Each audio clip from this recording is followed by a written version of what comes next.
I did not know them either. Look what happens if you eat it. Nature is filled with so many healthy fruits that we can use to our benefit.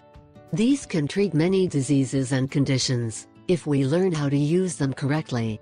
It seems a lie, but this small fruit gives us much nutritional benefit, and is in danger of extinction because of the little interest of farmers in planting it, as well as little or no government policy in some countries to encourage the cultivation of products that are not known how profitable they are.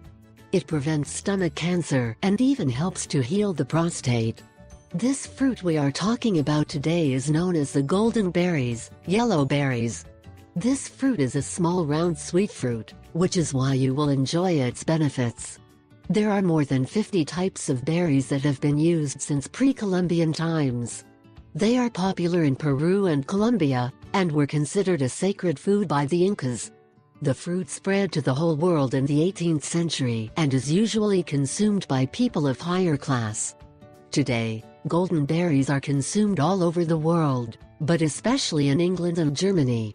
It is known by the name of capulli or tomatito silvestre, fruit of the gods and Incas, since it was only consumed by the ruling class of that civilization, located in the sacred valley of the Incas, that today is comprised within the territory of Peru, country located in the South American continent. Benefits of this fruit: it fights asthma, relieves bronchial problems. Calcium helps with the formation of teeth and bones. Cancer, colon, intestine, stomach, prevents the onset of cancer because of its digestive properties. It fights mental fatigue. Cholesterol, decreases cholesterol levels in the blood. Fights depression. Diabetes, consume this fruit as it has a substance similar to insulin, etc.